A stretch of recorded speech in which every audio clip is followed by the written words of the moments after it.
20년 전 얘기인데 교회개혁 실천연대가 생기면서 고생 많았습니다. 왜냐하면 몸담은 소속사가 그래도 기독교 언론인데 기독교 언론이기 때문에 대개는 대형교회 헌금으로 먹고 사는 비중이 상당히 높습니다. 근데 갑자기 대형교회마다 치고 다니면서 막 난리를 치고 특히 뭐 피켓 시위를 하러 강남에 있는 뭐 압구정동 맨날 가고 그러면서 모든 대형교회가 추구하는 것들에 대해서 브레이크를 이제 거는 거죠. 여의도에 가서 또는 압구정동 가서 또는 그 옆에 있는 교회들 몇 개 큰 교회와의 사실상 싸움이 되고 그것을 뭔가 뒤에서 비호하는 교단과의 싸움이 되는데 그 한가운데 제가 속한 방송사를 던져 넣은 거죠. 되게 고생했습니다. 은근히 고생 많았어요. 지금도 아마 후배 기자들 하고 있을 걸로 생각이 되고 근데 뒤로 물러설 수 없는 게 제가 몸담았던 그 방송국이 안 하면 다른 방송국이 그럼 하느냐 하면 또 그건 절대 아니거든요. 다 아시는 거 아닙니까? 나머지 방송국들이 그걸 할 만한 처지는 아니었죠. 그래서 나름 열심히 안에서 교회개혁 실천연대 출범을 보도하고 거기에 주축이 된 분들을 모셔다가 늘 방송을 하고 되게 열심히 지원을 하려고 애를 썼습니다. 근데 비겁하게 한 1년쯤 지나서 갑자기 연락이 왔어요. 교회개혁 실천연대 문제점만 지적해서 글로 좀 써주십시오. 그래서 격려도 하고 문제점도 지적하면 됩니까? 그랬더니 아니요. 격려는 다 필요 없고 격려는 많이 받으니까 1주년 됐다고 싹 빼고 문제점만 계속 지적을 하라고. 아니 그래도 뭐 이렇게 내가 왜 이런 취지로 뭐 격려를 하고 또 이런 것들은 좀 걱정이 되고 이렇게 쓰면 안 되겠냐니까 그것도 아니고 그냥 문제점만 쫙 지적을 해달라고 그래가지고 졸지에 그 뭔가 이렇게 사탄으로 빙의를 해서 쓰라고 해서 이번에 이 교회개혁이 20년을 맞이하면서 저한테 다시 와서 그 부탁이 와서 그때 쓴 글을 찾아봐야겠다라고 해서 검색을 하려다가 그러면 왠지 그때는 왜 이런 거였는가를 갖다 설명하는데 오랜 시간이 걸릴 것 같아서 찾아보지도 않았습니다. 일부러. 그런데 백 교수님이 어떻게 치니까 메뉴에 나온다고 하셔서 좀 깜짝 놀랐습니다. 20년 전 글인데. 그래서 실제로 그때 생각했던 고민과는 많은 것이 달라졌습니다. 20년이라고 하는 그 기간이 한국 교회의 변화도 컸고 한국 사회를 둘러싸고 있는 환경의 변화도 컸고 앞으로의 테크놀로지도 엄청난 변화를 예고하는 것들이 쏟아져 나오고 있는 상황이어서 뭔가 옛날에 무슨 얘기를 했던 다 지워버리고 한번 다시 고민을 해보자 이런 식으로 이번에는 생각이 됐습니다. 그래서 아마 원고에 있는 것은 여기 와 계신 분들이나 아니면 교회에 관심이 있는 분들은 다 읽어보시면 다 짐작이 갈 거여서 없는 것만 일단 얘기를 한번 하면 시간이 될 것 같습니다. 첫째는 교회개혁 10년대 20년은 배 교수님 말씀하신 대로 어떤 배로 치면은 바다에 떠 있는 배로 치면은 자체 역할을 한 건 분명합니다. 적어도 여기에서 벗어나면 안 된다라고 하는 그 자체 역할을 했던 건 분명하고 쉽게 생각하면 이렇게 생각하면 알 수 있습니다. 그럼 교회개혁 실천연대가 없었다고 치자. 20년 동안 존재하지 않았다고 치자. 그럼 한국교회는 뭐 어떻게 됐겠는가라고 할 때 한국교회는 하나의 비난이 더해지겠죠. 자정할 능력조차 없는 집단. 자정의 목소리조차 제대로 나오지 않는 집단. 이런 식으로 아마 별칭이 붙었을 겁니다. 교회개혁 실천연대가 없었다면 이런 문제. 그다음에 또 하나는 그 교계연이 부딪혔던 그 벽. 그러니까 대교회주의, 대교단주의. 뭐든지 우리 교회만 뭐 잘 되면 되지 우리 교회가 뭐 일반적인 교회의 어떤 상식에 준한 뭐를 안 지켰느니 교계련이 제시한 가이드라인에서 벗어났느니 우리 교회만 잘 되면 되는데 세습을 해도 그 아들 목사님이 모든 교인의 존중을 받고 존경을 받아서 우리 교회만 잘 되면 되는 거지 그걸 왜 밖에서 이런 문제. 교단도 마찬가지입니다. 우리 교회가 그런 것들을 갖다 다 지키면서 목사님들에게 이것도 지키시오 이것도 지키시오 교단 헌법과 노회의 어떤 규정을 가지고 덤벼든다면 그 큰 교회에서 나올 기여금이라고 해야 될지 모든 재정적인 지원 이것도 끊어지고 인력의 동원도 끊기고 한다면 우리 교단은 뭐가 될까? 이런 걱정들. 그때의 가장 큰 벽은 아마 이거일 거라고 생각을 합니다. 개교회와 개교단주의의 벽. 지금 상황은 조금 벽이 달라졌습니다. 지금의 벽은 그거보다는 더 탈종교화에 가까운 그런 색깔입니다. 교회와 종교에 사람들이 관심이 없는데 교회 개혁에 내가 왜 관심을 가져야 되는가라고 하는 문제가 되는 거죠. 어찌 보면 상당히 좀 심각한 새로운 도전일 수도 있고 새로운 벽일 수 있다. 이거와 관련해서 그러면 교계련은 과거의 방법, 과거의 노선, 과거의 철학, 과거의 신앙을 가지고 계속 해나갈 수 있을 것인가에 대한 문제를 고민할 때가 된 거죠. 그러니까 지금부터 하는 어떤 어떤 제안들은 배 교수께서 얘기하신 거에 대한 이제 조금은 더 세속적인 방법론들에 관한 것일 수 있겠습니다. 첫째, 누가라고 하는 질문을 던졌습니다. 누가? 개혁의 세 가지는 분명하거든요. 제일 먼저 중요한 것은 누가 할 건데 밑에서부터 치고 올라올 거야, 위에서부터 내려올 거야 라고 하는 문제죠. 또는 뭐 어떤 식으로 어떤 사람들을 모을 거야 라고 하는 누구의 문제, 그 다음에 그 누구들은 어떤 힘을 가지고 할 거야 라고 하는 문제, 그 다음에 어디를 어떻게 라고 하는 방식의 문제. 대개는 개혁에서 이 세 가지를 논의하게 되는데 누가에서 하나만 얘기하고 싶은 것은 맨 처음에 그 기구가 출범했을 때 제가 몸담았던 방송사에서도 상당히 여러 명이 가서 했습니다. 다 없어지고 지금 존재하지 않습니다만 그 사람들이 이 연대에 도대체 기구 출범부터 지금까지 참여했던 모든 사람들의 명단을 다시 한번 정리해 볼 수 있을까? 그리고 남아있는 사람은 그중에 몇 명이고 떠난 사람들은 얼마나 되는가 한번 살펴봤으면 좋겠고 대충 그 사람들은 어떤 정도의 강도 또는 어떤 정도의 기간 동안 활동을 하다가 떠나갔는가의 문제. 왜 떠났을까? 이 문제. 이유를 갖다 물어본 적이 없는 것 같습니다. 왜 교회개혁 운동을 하다가 지금은 안 하십니까? 라고 한번 좀 물어봤었으면 좋겠는데 없었죠. 지금이라도 한번 물어볼까? 그 사람들이 갖고 있는 고민은 뭔지. 그 생각도 했고.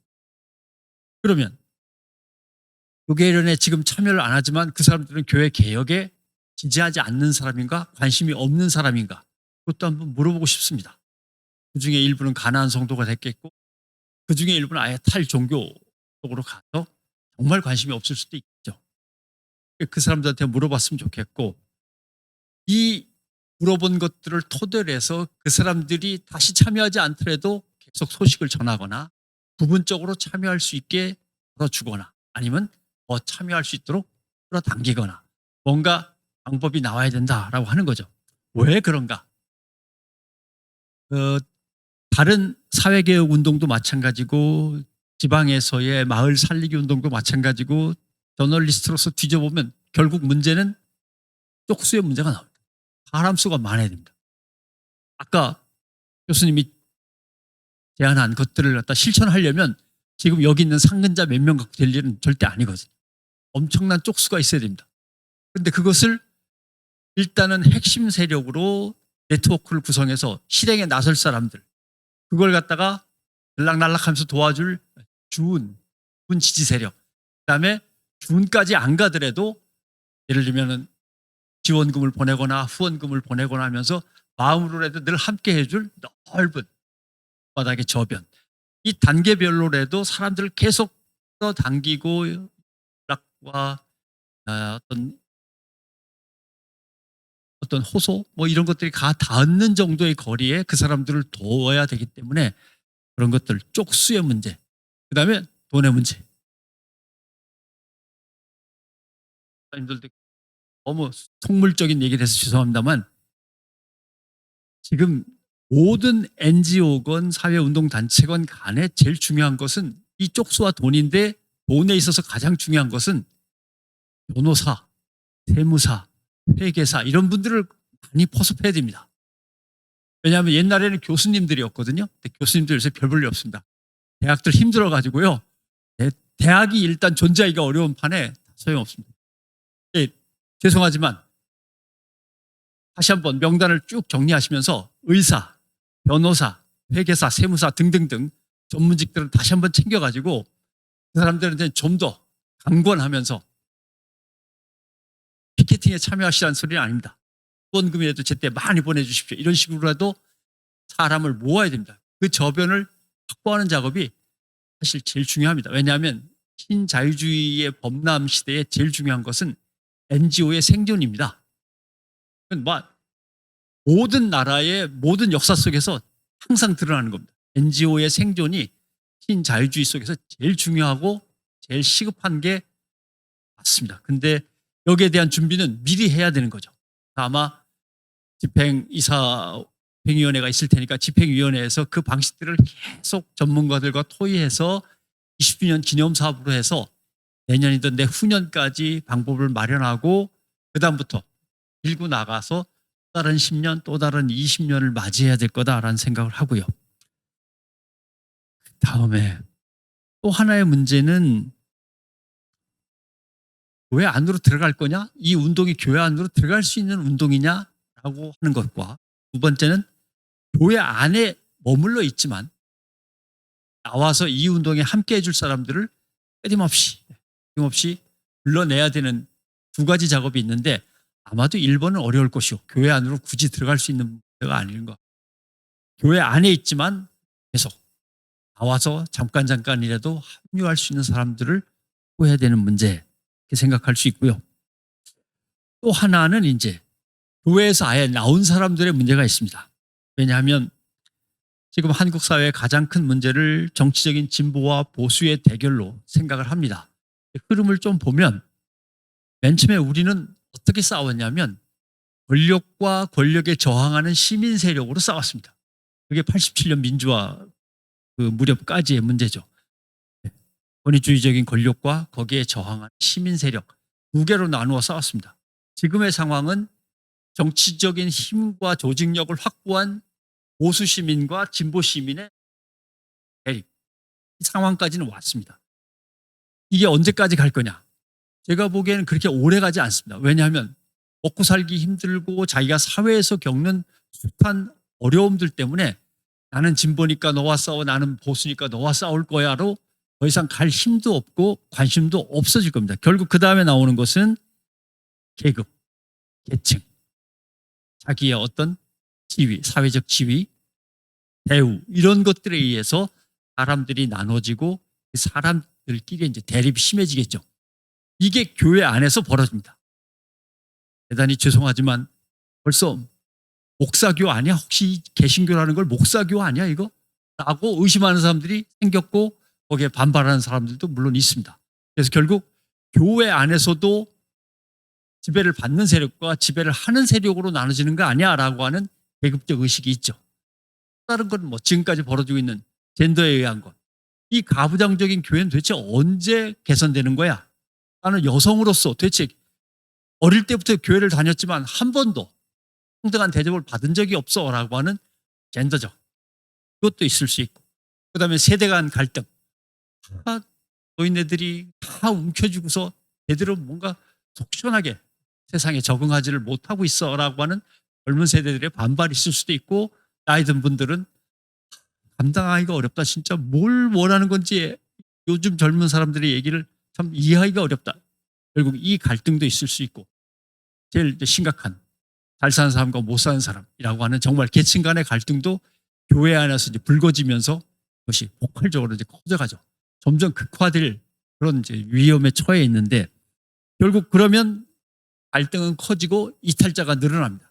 이탈자를 누가 받을 거냐라고 하는데 교회에서 떠났으면 이제 사회를 갔으니까 세상으로 나간 건데 뭐라고 할 게 아니라 교회에서 앞으로 있을 계급과 계층과 신분의 갈등 속에서 떨어져 나오는 사람들을 대개는 세 가지로 나눌 수 있죠. 첫째, 기독사회운동이 받을 수 있습니다. YMCA, YWCA 같은 것들이 그런 거죠. 크리스천은 크리스천이고 나는 아이덴티티는 유지가 되는데 뭔가 기독교적으로 또는 제자된 도리에서 뭔가를 하고 싶은데 교회 안에 가보면 뭐 교회 융성, 교회 발전, 교회의 성장 가끔 가다가 뭐 세계 선교한다고 뭐 어려운 나라에 선교사 보내는 거 맨날 거기서만 뱅뱅 도는데 그거 말고 내가 하고 싶은 무언가 거기에 이제 YMCA, YWC 기독 사회운동이 제시할 수가 있고 두 번째는 교회 밖에서의 신학운동 대표적인 게뭐 느헤미야가 될 수도 있죠. 그 떨어져 나온 사람들이 나의 과거 기성교회에서 배웠던 신앙과 신학에 대해서 재정립하고 새로운 길을 찾아보고 싶은데라는 소구가 분명히 있는데 그것을 어떻게 받아서 소화해 줄 거냐. 교회로에서는 벗어났지만 교회 밖의 교회들이 사람을 안을 수 있어야 되는데 사회운동, 신학, 기관 이런 것들 수 있고 아니면은 플랫폼을 통한 연대도 최근에는 눈에 띕니다. 그것이 이제 요즘 시내에서 가끔 보이는 민주시민 기독연대 같은 형태죠. 원래 모이던 오프라인 모임이 아닙니다. 온라인상에서 늘 모이던 사람들이고 마주하던 사람들인데 오프라인에서 하나의 깃발을 가지고 새로운 민주주의를 위한 기독시민연대라고 만들어가지고 자기네끼리 모이죠. 그래서 결국 사회운동 차원, 신학 아니면은 또 다른 새로운 플랫폼을 통한 약간은 느슨한 연대. 그렇지만 어떨 땐 때로 강한 연대가 되기도 합니다만은 그런 것들이 벌어질 것이다라고 하는 생각을 하고 거기에 대해서 이제 교계련 같으면은 이것은 교회 일이 아니니까 밀어놓을 수 있는 문제냐 아니면 교계련도 거기에 맞춰서 제시하거나 함께하거나 해야 될 문제가 아닌가 하는 생각을 하는 거죠. 그다음에 또 하나는 아직도 그 문제가 남아 있습니다. 교회 개혁은 도대체 뭘 개혁하는 게 교회 개혁이냐? 첫째, 우리가 가장 공을 들였던 교회의 소유 지배 구조의 문제, 세습을 한다든가 몇몇 당회원들 중심으로 가부장적으로 운영이 된다든가 하는 것들이 그런 것들이었죠. 아니면 내부의 민주화를 말하는 건가? 노회, 총회, 교회, 당회를 갖다 모두 망라해서 뭔가 이곳들이 제대로 된 규약과 헌법을 가지고 민주적으로 운영되는 걸 교회 개혁이라고 부를까? 아니면 내부에서 사람이 사람 대접을 제대로 받는 것. 목사님들의 어떤 일탈도 아까 지적이 됐습니다만 그런 것들이나 아니면 교회의 다른 일들로 상처받는 것 이런 것들이 없었으면 좋겠는데라고 하는 것이 개혁인가? 어쩌면 이 세 가지를 다 묶고서 하는 것이 개혁인가? 이것들이 아직은 남아 있는데 앞으로의 개혁은 조금 다른 문제가 여기에 제기되는 것 같습니다. 교회에서 표준적으로 활용할 정관도 만들어 보셨고 교회 재정을 어떻게 제대로 깔끔하게 사회 어떤 그 전문적인 회계 관리 차원에서 보더라도 교회의 재정이 이렇게 진행되면은 하게 정리가 된다라고 하는 재정에 관한 것도 얘기를 하셨는데 그것들을 이제 벗어나는 또 다른 문제가 제기되는 것은 시대의 변화와 함께 교회가 이런 의제와 이런 정책을 갖도록 하는 것도 개혁이 아닌가 하는 거죠. 예를 들면 제일 간단한 예는 기독교 환경운동과 관련돼서 기후위기. 적어도 교회는 기후위기에 대해서 이런 이념과 이런 철학을 갖고 이렇게 나아가는 것이 제자된 도리다라고 교회에 제시하는 것이라든가 물가 급등과 민생고에 대해서는 그러면 교회는 어떻게 할 건가에 대한 제시 뭐 굶주림이라든가 인구 절벽, 양성평등에 대해서 교회가 해야 될 것들을 뚜렷하게 제시하는 것은 개혁이 아닐까 하는 거죠. 왜냐하면 교회는 아직도 내 교회만 지키면 돼라는 거에서 못 나오고 있다가 결국 안에서 아까 말한 계급적 갈등이나 신분적 갈등이 폭발하면서 깨지고 다급히 이런 정책과 의제들을 흡수하려고 또는 얻어 쓰려고 할 텐데 그때 우리가 얘기했던 게 바로 이런 거요. 이런 걸 빨리 하시면 됩니다라고 제시해 줄 수 있는가.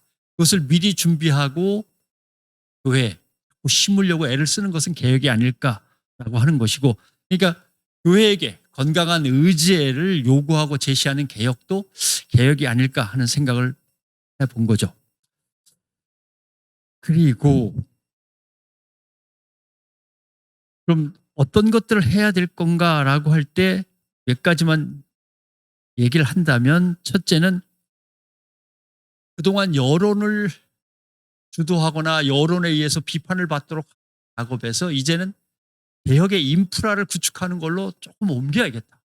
그게 아까 말한 쪽수이기도 하고, 든든한 재정을 후원할 사람들 또는 펀딩의 기술 여러 가지 있겠습니다만은, 그런 것들을 이제는 준비해야 되겠다. B플랜으로.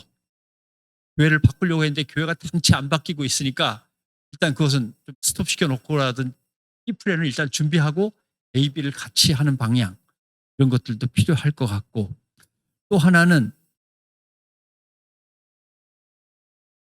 교회를 바꾸려고 생각하다 보니까 교회를 둘러싸고 있는 기관들이 있는데, 교회 총회도 있지만 신학대학도 있고 연합기구도 있고 좀 기독교 사회운동 단체들도 있고 여러 가지가 있는데, 그것들을 안 바꾸고서 교회만 바꾼다는 게 과연 가능한가라는 의심을 이제 하게 되는 거죠. 벌써 교회개혁이 20년을 갖다 이렇게 운동을 펼쳤으면은 이 교회개혁 커리큘럼은 신학대학마다 벌써 다 들어가 있어야 되는데, 사실 신학대학에는 이단 사이비 커리큘럼도 없습니다. 가보시면은 아마 2000년, 1500년 전에 아다나시우스, 아리우스 아직도 뭐 그런 거 하고 뭐 영지주의 이런 거 하고 있는데, 이쪽에서는 신천지 뭐 AMS 이러고 있는데 이쪽에서는 영지주의 가르치고 똑같습니다. 교회 개혁과 관련해서 똑같습니다. 교회 개혁하면은 뭐 그때 프로테스탄트 대단했지, 로마 카톨릭에 대항하여, 아직도 그거 가르친단 말이죠. 자기네 밑에서 썩어가는 거는 얘기 안 하고. 사실은 신학대학은 제일 먼저 바꿨어야 되는데 어찌 보면 제일 늦게 있는 거죠. 그리고 그 신학대학은 큰 교회에 불종하거나 눈치 보거나 하면서 교회 개혁에 거리를 두고 있거나 오히려 교회 개혁을 저해하거나, 교단마다 사정은 좀 다릅니다만은 그런 아류로 지금 남아있단 말이죠. 결국 교회를 개혁할 때 교회가 문제 있으면 이 교회가 이런 상황에서 이렇게 가야 되는데 왜 신학은 여기에 대해서 그렇단 비전을 제시 안 하는가라고 따져 묻기도 할 그런 필요가 있었는데, 신학대학을 비롯해서 교회 외곽의 연합기구 또는 교회 단체들도 개혁의 대상이나 또는 함께할 대상이 아니었나, 그런 고민을 하는 거고요. 그러니까 우리가 이렇게 얘기한 것들을 그쪽에 계속 어떻게든 전파를 하고 꾸준히 관계를 가지면서 뭔가를 해야 된다라고 하는 건데, 그러려면 쪽수가 필요한 거죠. 상근자가 있지만 상근자는 지원하는 역할이고, 각 집행위원회가 주관하는 각 위원회들이 있어서 위원회별로 자주 모이고 자주 논의하고, 논의한 결과물로 묶여가지고 제시가 돼야 되는데, 그런 점에서 예를 들면 집행위원회든 뭐든 가끔은 모이실 텐데, 그런 것보다는 소위원회별로 집담회 같은 것들이 더 자주 열렸으면 하는 생각을 해봤고, 그 집담회 내용이 모아져서 전달이, 아까 얘기했던 교회 개혁운동에 한 번이라도 관심을 보였던 범 패밀리에게 썩 꾸준히 전달이 되는 시스템, 이것이 옛날 같으면 어려운데 지금은 유튜브 플랫폼을 더 활용하는 방식이 없을까 고민을 해보는 거죠. 예전 같으면 이걸 문서로 만들어서 우편으로 발송하고 상근자들 한 10명이 달라붙어도 힘들 텐데, 지금은 유튜브 플랫폼에서 각 집담회는 집담회대로 중계방송이 될 수도 있고, 또는 집담회 내용이 요약해서 리핑 다른 프로그램으로 만들어져서 플랫폼에 올릴 수도 있고, 그래서 뭔가 유튜브를 활용한 뭔가가 필요할 것 같다. 지금은 벌써 포스트 유튜브 얘기도 나옵니다. 유튜브 다음에 또 어떤 플랫폼이 나올지 모르지만 일단은 유튜브. 지금은 약간의 유튜브와 아마 홈페이지 정도일 겁니다만은 유튜브를 더 여러 가지 소위원회별 모임과 논의 결과들을 함께 더 재밌게 얘기할 수 있는 여러 개의 에피소드 카테고리를 만들어서 운영할 필요도 있겠다. 그게 더 효과적이겠다라고 하는 생각을 하고요. 어쩌면 앞으로는 이게 더 효과적일 수 있습니다. 왜냐하면 아시는 대로 유튜브를 하면 밑에 댓글이 붙으면서 그 댓글에 늘 함께하는 사람들끼리 은연중에 커뮤니티가 형성되고, 그 커뮤니티가 오프라인으로도 적용이 되고 하면서 새로운 사회 운동의 형태로 발전해 나갈 수도 있습니다. 그냥 아주 넓지 않고 이렇게 교회 개혁이라고 하는 작은 주제로 모였으니까 거기는 대개는 동질성이 강한 사람들끼리 모이게 될 텐데 충분히 댓글이나 아니면 의견 제시를 통해서 하나의 패밀리가 형성되지 않겠나, 그 커뮤니티를 기대해 보는 거죠. 그래서 유튜브도 다시 한번 생각해 봐야겠다. 그 다음 교회의 지배구조를 얘기했는데 교회나 노회나 총회가 쓰고 있는 돈에 대한 개혁도 좀 더 구체적으로 다가갔으면 좋겠다. 예를 들면 교회와 교인의 돈이 흘러들어간 게 많습니다. 통일운동도 있고요. 장기기증운동도 있고 성시화 운동, 서민금융 이런 게 다 있거든요.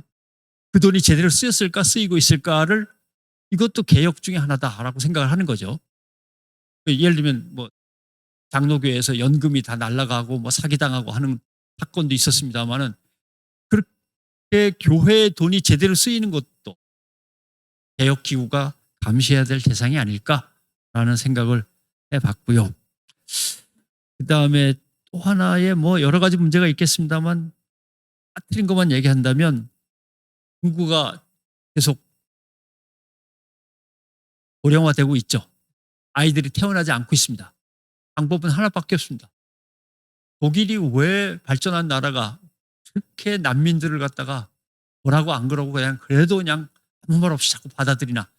그거는 1차 대전과 2차 대전을 겪으면서 젊은 사람들이 다 죽었기 때문에 그렇습니다. 젊은 사람이 죽었다는 얘기는 젊은 인구가 줄었다는 얘기도 되지만 그 젊은 인구가 아기를 낳았어야 되는데 그 아기를 낳을 인구가 없다는 거라 2번 타격이 오는 거죠. 죽어서 한 번, 아이가 태어나지 않으니까 한 번. 독일은 엄청난 인구난을 겪죠. 모든 난민 다 받아들일 수밖에 없습니다. 테러 분자가 아니라면. 아마 한국 사회도 합계 출산율이 0.8에서 계속 내려가기 시작한다면 결국은 엄청난 외국인을 받을 수밖에 없고 그거는 교회의 새로운 아무나 선교의 영역이 될 거고 그런 것들에 대해서도 교회개혁연대 같은 곳이 뭔가 더 연구하고 하는 것 필요한데 이 부분에서 이제 중요한 것은 상근자 몇 명을 가지고 다 할 수 없는 일이기 때문에 연대할 수 있는 기구들을 빨리 모아서 함께 느슨하게 연대를 계속해 나가고 연구를 부탁할 것은 의뢰하고 또 결과물을 받아서 하는 어떤 이 짜임새 있는 뭔가가 필요한데 제가 보기에는 교계연은 플랫폼 역할을 해야 될 것 같고 허브나 아니면 여기에 이제 연결된 게 신학연구단체든 기은실이든 그다음에 다른 뭐 기관들이나 조그마한